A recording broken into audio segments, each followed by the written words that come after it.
Wachsen, professionalisieren, wirken. 2008 bis 2020. Eine Epoche, die die Welt, aber auch die B&C Privatstiftung verändert. Das Internet wird zu einem bedeutenden Teil unser aller Leben. Eine neue Ära wirtschaftlicher Gestaltung beginnt. Doch gleich zu Beginn erschüttert die Finanz- und Staatsfinanzkrise Europa. Banken taumeln und Regierungen schlagen Alarm. Die Nullzinspolitik wird zur Antwort und zum Schatten der Zukunft. Auch geopolitisch bleibt es unruhig.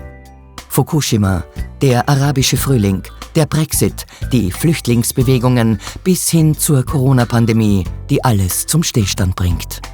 Inmitten all den Krisen bleibt die B&C Privatstiftung auf Kurs. Strategisch klar, zunehmend professionell. Welches Highlight bleibt Ihnen besonders in Erinnerung, Herr Dr. Hofer? Das wäre jetzt fast ungerecht gegenüber der Geschichte der B&C, ein Highlight herauszugreifen. Es gibt schon einige, aber natürlich war die Grundsatzentscheidung, uns um die Genussrechte und die Substanz der Stiftung zu bemühen.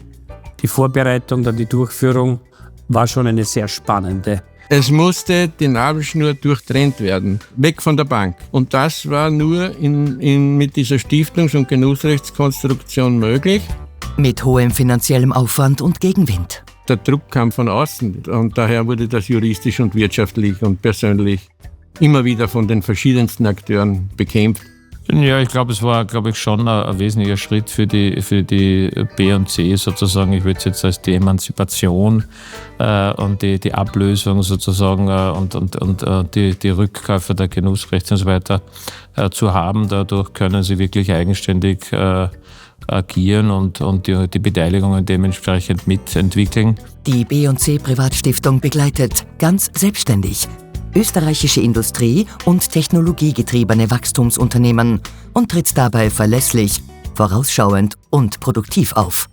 Immer dem langfristigen Erfolg ihrer Beteiligungen verpflichtet. Wir mussten uns selbst eine neue Strategie geben und haben in einem Strategieprozess überlegt, wie wir die Förderung des österreichischen Unternehmertums mit neuem Leben entsprechend gestalten können. Ganz im Sinne ihres Stiftungszwecks, der Förderung des österreichischen Unternehmertums. Letztendlich danach zu trachten, dass es den Unternehmen längerfristig gut geht, sich behaupten können und im Wert entwickeln. Das ist das Schöne in der B&C, dass die B&C den Professionalitätsanspruch wie andere führende Investmenthäuser hat, auf der anderen Seite aber einen sehr langfristigen Zugang auch versucht eben hinzuzufügen. Und das war eine Symbiose, die wir versucht haben, mit höchsten Ansprüchen entsprechend auch gerecht zu werden. Die B&C Innovation Investments ist 2016 entstanden, zunächst mit einer grundlegenden Entscheidung hier, dass man eine weitere Investitionsaktivität neben den klassischen Unternehmensbeteiligungen, den klassischen Industrieunternehmen startet. Dass eine B&C beide Seiten vereint, also diese Unternehmensseite, Beteiligungsseite und dann natürlich auch der Themenbereich Forschung, Förderung und so weiter. Das ist schon einzigartig in Österreich. Also ich kenne da nichts Vergleichbares. Wie machen wir das?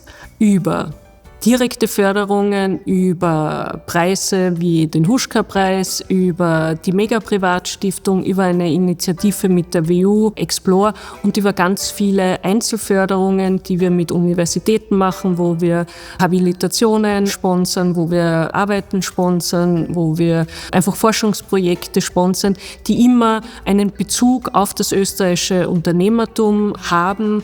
Österreichischer Unternehmensrechtstag, ganz viele Dinge, wo wir jungen Kollegen ermöglichen, ihre Forschung umzusetzen.